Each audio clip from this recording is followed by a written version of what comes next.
Hello दोस्तों, नमस्कार। एसएमसीसी channel में मैं आप सब लोगों का दिल से बहुत बहुत स्वागत करता हूं। दोस्तों, इस वीडियो में हम लोग ज़्यादा नहीं, केवल और केवल सिर्फ 3 इंपॉर्टेंट खबर को हम लोग कवर करने की कोशिश यहाँ पे करने वाले हैं। दोस्तों, स्टार्ट करेंगे सबसे पहले ज़बरदस्त खबर के साथ, एंड वो है दोस्तों टाटा पावर से रिलेटेड। जैसे कि मैंने आपको बोल दिया है पहले ही कि जो फ्यूचर ओरिएंटेड सेक्टर है उनसे रिलेटेड आपको बहुत सारी खबरें देखने को यहाँ पे मिल जाएगी। आप लिटरली बोर हो जाओगे, एंड वही सिलसिला हम लोग को देखने को यहाँ पे मिल रहा है। जो खबर हम लोग को देखने को मिल रही है दोस्तों, वो काफ़ी पॉजिटिव खबर है। एंड अगर देखा गया तो जैसे मैंने कहा कि ये लॉन्ग टर्म में इसी प्रकार की मल्टीपल खबरें, ये एक खबर नहीं, ऐसी 10, 15, 20, 30, 40 खबरें आती रहेंगी। ठीक है, तो इस प्रकार की चीज़ें हम लोग को देखने को यहाँ पे मिलने वाली है। दोस्तों, टाटा पावर हम कह सकते हैं अच्छा ही परफॉर्मेंस यहाँ पे दे रहा है। और किस खबर की हम लोग बात करें तो दोस्तों electric vehicle charging station. Yes, future oriented business की बात करें तो इलेक्ट्रिक व्हीकल है, चार्जिंग स्टेशन है, मतलब इंफ्रास्ट्रक्चर से रिलेटेड बातें होती है, ग्रीन एनर्जी, क्लीन एनर्जी, सारी बातें होती हैं। एंड उसमें टाटा पावर ज़बरदस्त तरीके से काम करते हुए देखने को मिल जाता है।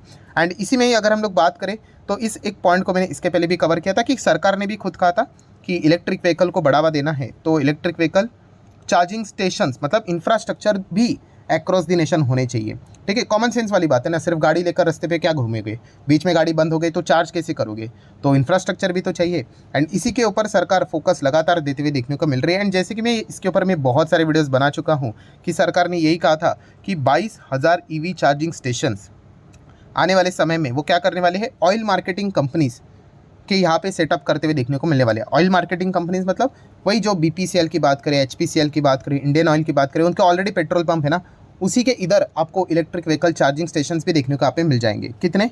22,000 का टारगेट फिलहाल अभी शॉर्ट टर्म टारगेट है, ये उन्होंने यहाँ पे रखा हुआ था। एंड इससे रिलेटेड बाइफर्केशन भी बताया था। अगर मैं थोड़ा नीचे स्क्रॉल डाउन कर दूँ तो वो भी शायद से बाइफर्केशन हमें मिल जाएगा।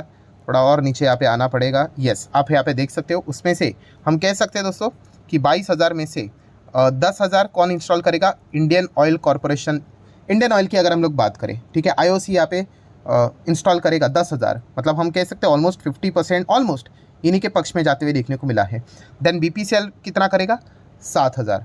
एंड बाकी बचे हुए एचपीसीएल कितना? 5,000।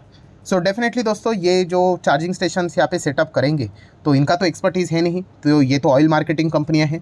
तो जब आपका एक्सपर्टीज़ ना हो बट आपके पास पैसे हो तो क्या कराया जाता है? पार्टनरशिप। बहुत ही सिंपल सी बात है। इन कंपनीज़ को किसी ना किसी ऐसे चार्जिंग स्टेशन बनाने वाली जो कंपनीज़ रहती हैं उनके साथ टाइप करना पड़ेगा। एंड जैसे कि मैंने आपको इसके पहले भी कहा था कि इस प्रकार की बहुत सारी खबरें आने वाली कि इनको कोई ना कोई पार्टनर पकड़ना पड़ेगा। इसमें अगर बात करें दोस्तों तो कौन कौन सी बड़ी कंपनियां हम लोगों ने देखी थी, एक थी एबीबी इंडिया है, देन दूसरी टाटा पावर है। एंड दोस्तों जैसे कि मैंने आपको बोला कि इन्हीं के साथ इनका टाइप होने के चांसेस ज़्यादा देखने को मिलेगा। अभी हाल ही में ही बीपीसीएल की भी अगर हम लोग बात करें, 2 दिन पहले ही एक हम लोगों ने खबर भी देखी थी कि बीपीसीएल ने टाटा मोटर की सब्सिडरी है उसी के साथ एमओयू साइन किया था। किस पर्पज़ के लिए?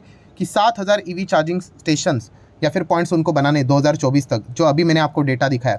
तो इससे रिलेटेड वो क्या करेंगे कि टाटा मोटर की ज़्यादा गाड़ियाँ बेची जा चुकी है तो उनको पता चलेगा कि कौन सी लोकेलिटी एरियाज़ में ज़्यादा इलेक्ट्रिक व्हीकल वाले लोग हैं, एंड वहीं पे वो सबसे ज़्यादा चार्जिंग इंफ्रास्ट्रक्चर सेटअप यहाँ पे करेंगे।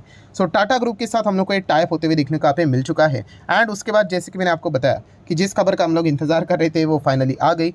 इंडियन ऑयल ने दोस्तों यहाँ पे अनाउंसमेंट कर दिया है। किस चीज़ का? कि वो टाटा पावर के साथ यहाँ पे डील साइन कर रहे हैं। किस चीज़ के लिए?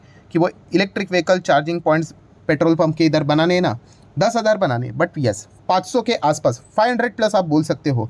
तो शुरुआत तो छोटा छोटा ही करके होगा, 500 500 500 ऐसा करके जो ओवरऑल टारगेट है 10,000 उसको पूरा किया जाएगा। बट इससे रिलेटेड पहला जो साइन हुआ है वो हम लोग को टाटा पावर के साथ होते हुए देखने को यहाँ पे मिल चुका है।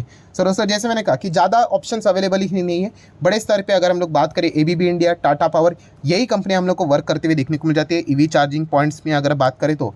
एंड ओईएम्स की बात करें तो टाटा पावर के साथ हम लोग को इंडियन ऑयल का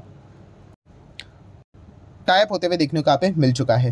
डेफिनेटली दोस्तों टाटा पावर इसी चीज़ में रैपिडली हम लोग को आगे बढ़ते हुए देखने को यहाँ पे मिल रहा है। एंड इनफैक्ट बीच में नितिन गडकरी जी ने ये भी कहा था कि हाईवेज़ की भी अगर हम लोग यहाँ पे बात करें वहाँ पे मतलब and highways and major cities की अगर हम लोग बात करें, जैसे कि आप यहाँ पे कह सकते हो मुंबई, दिल्ली, कोलकाता की बात करें, बेंगलुरु की बात करें, अहमदाबाद, पुणे, कोची की बात करें, ठीक है, मेजर हाईवेज़ हम लोग को देखने को मिल जाते हैं। तो वहाँ पे भी हम लोगों को क्या करना पड़ेगा?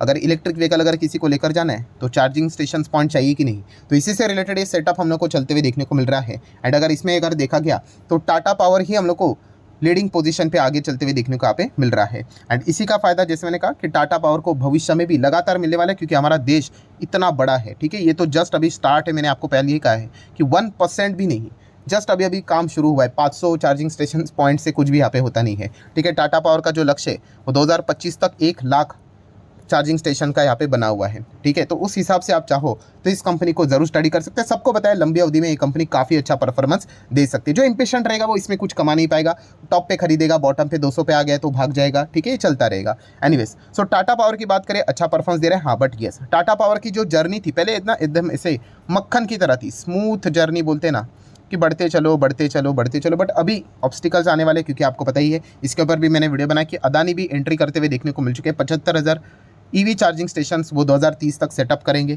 उसका अनाउंसमेंट उन्होंने यहाँ पे कर दिया है।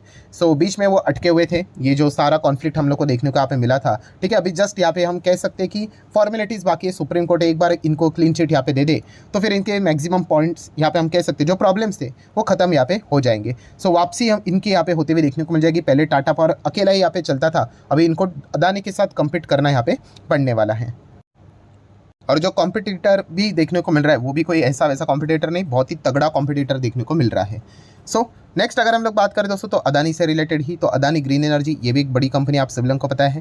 ठीक है, मैक्सिमम चार्ट पैटर्न देखेंगे 5 साल के हिसाब से गजब की तेज़ी थी, फिर उसके बाद ज़बरदस्त क्रैश हुआ, फिर उसके बाद हम कह सकते हैं कुछ हद तक अच्छा खासा रिकवर भी यहाँ पे हुआ है। बट येस, पुराने लेवल पे आने के लिए बहुत ज़्यादा टाइम भी यहाँ पे लगेगा। बट एनीवेज, अदानी ग्रीन की अगर हम लोग बात करें तो एक खबर सामने आती हुई देखने को मिल रही है। कौन सी खबर?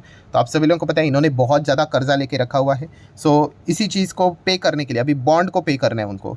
डॉलर बॉन्ड्स की बात करें तो इसको क्या करना पड़ेगा, एक कर्जे को पे करने के लिए दूसरा कर्जा उठाना पड़ेगा, उसी को क्या बोला जाता है, रीफाइनेंसिंग।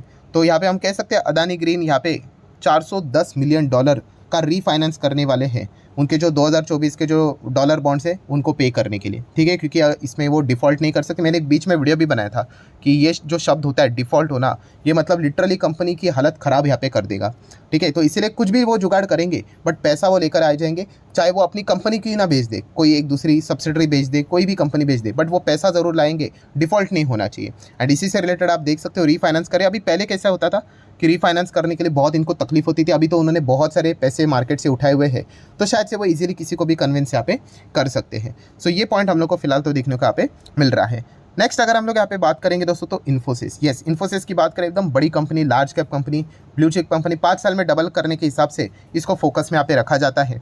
सो इन्फोसिस अगर देखा गया 5 साल में कितना है, ऑलमोस्ट डबल करके दे ही देता है नेट रिटर्न्स, वरना देखा गया तो डबल से भी अच्छे रिटर्न्स देते हैं, वो तो करेक्शन चलता रहता है, कभी प्लस कभी माइनस। सो इन्फोसिस की बात करें दोस्तों तो आज के दिन मार्केट क्लोज हो जाने के बाद यस एक इंपॉर्टेंट इन्फॉर्मेशन, इन्फोसिस का जो BSE का साइट है वहाँ पे PDF अपलोड हुआ है, एंड वो है दोस्तों कंपनी के जो CFO है, ठीक है, उन्होंने यहाँ पे रिज़ाइन कर दिया। ऑब्वियसली उनका रिप्लेसमेंट भी यहाँ पे उनको मिल चुका है, दूसरा CFO भी यहाँ पे उन्होंने अपॉइंट कर दिया, बट येस CFO ने यहाँ पे रिज़ाइन किया है। नीलंजन रॉय की अगर हम लोग यहाँ पे बात करें, काफ़ी पॉपुलर हम लोग को ये CFO देखने को यहाँ पे मिलते थे। ठीक है, एंड इसी चीज़ के चलते कल के दिन इन्फोसिस के शेयर में क्या रिएक्शन देखने को मिलेगा, ये देखना एक काफ़ी इंटरेस्टिंग पार्ट यहाँ पे रहने वाला है। वैसे तो देखा गया इन्फोसिस का ADR तो मार्केट में अवेलेबल है, एंड वहाँ की अगर हम लोग बात करें तो 2 से 2.25% की गिरावट फिलहाल तो हम लोग को इन्फोसिस के ADR में देखने को यहाँ पे मिल रही है। सो डेफिनेटली इस प्रकार के मैनेजमेंट में बहुत सारे बदलाव यहाँ पे होते रहते हैं, व्यक्ति आती है व्यक्ति जाती है। ठीक है, एंड मार्केट के कुछ फेवरेट प्लेयर्स होते हैं मैनेजमेंट के हिसाब से, एंड अगर वो कंपनी को छोड़ते हैं तो कभी कभी कंपनी के शेयर प्राइस के ऊपर हम लोग को अच्छा खासा प्रेशर देखने को यहाँ पे मिल जाता है। हाँ, इससे ये नहीं होता है कि कंपनी खत्म हो गई करके। ठीक है, तो ये भी पॉइंट हम लोग को पता है यहाँ पे होना चाहिए। देन दोस्तों इसमें इंपॉर्टेंट पॉइंट कौन सा होता है कि अगर वो रिज़ाइन यहाँ पे कर रहे हैं तो उसके पीछे का रीज़न कोई ऐसा डेरोगेटरी रिमार्क उन्होंने लगाए, तो ऐसा कोई रिमार्क हम लोग को लगते हुए देखने को यहाँ पे नहीं मिला है। एक नॉर्मल प्लेन रेजिग्नेशन फिलहाल तो हम लोग को देखने को यहाँ पे मिल रहा है। अगर वैसे कुछ रिमार्क्स अगर होते हैं तो बहुत कुछ बड़ी बड़ी हलचलें हम लोग को देखने को मिल जाती है। छोटी मोटी चीज़ें इस प्रकार की बहुत बार हम लोगों ने यहाँ पे मार्केट में एक्सपीरियंस करके यहाँ पे रखी हुई है। बाकी की अगर हम लोग बात करें तो इन्फोसिस तो कंपनी यहाँ पे कमाल की मतलब क्या कि 5 साल में डबल के हिसाब से अगर कोई सोच रहा है, एवरेज रिटर्न्स तो इनके इतने ही बनते हैं, उससे अगर आपको बहुत ज़्यादा रिटर्न्स है तो फिर आपको IT सेक्टर में फिर छोटे छोटे कंपनीज यहाँ पे पकड़ने पड़ेंगे। क्योंकि अगर इस कंपनी की बात करें तो 6 लाख करोड़ का मार्केट कैप है, तो large cap blue chip company है, तो ये तो पॉइंट आप लोगों को पता है यहाँ पे ज़रूर होगा। बाकी अगर देखा गया IT सेक्टर में जो गिरावट है इसी चीज़ के चलते, ये भी एक्सटर्नल रीज़न के चलते हम लोग को डिस्काउंट के ऊपर यहाँ पे मिल रहा है, तो एक बहुत ही अच्छा खासा मौका भी हम लोग को देखने को यहाँ पे मिल जाता है। बट पेशेंस होना चाहिए, ये सबसे इंपॉर्टेंट चीज़ है। ऐसा नहीं कि बस किसी भी शेयर में चले गए करके बाद में अगर शेयर 2-3 महीने नहीं चला, 4-5 महीने नहीं चला तो बहुत सारे लोग यहाँ पे परेशान हो जाते हैं और बेच देते हैं। तो ऐसा नहीं करना है, आपको प्रॉपरली कंपनी के बिजनेस को यहाँ पे समझना है। एंड ओवरऑल अगर बात करें तो कंपनी का बिजनेस काफ़ी अच्छा है। एआई में भी कंपनी अच्छा खासा काम करते हुए देखने को यहाँ पे मिल रही है। सो कल क्या टास्क की अगर हम लोग बात करें तो जैसे मैं आपको बताया कि रेजिग्नेशन के चलते हमारे मार्केट में क्या फ़र्क पड़ता है या नहीं, वो देखने वाली बात रहेगी। एडीआर में ऑलरेडी कितना 2.32, चलो रिफ्रेश कर लेता हूँ, 2.25% की गिरावट देखने को यहाँ पे मिल रही है। सो ठीक है दोस्तों, जितने भी इंपॉर्टेंट इन्फॉर्मेशन थी सारी कवर कर ली है। वीडियो अच्छा लगा होगा तो चाहो तो लाइक एंड शेयर कर सकते हो। मिलते हैं अगले वीडियो में, तब तक के लिए बाय बाय।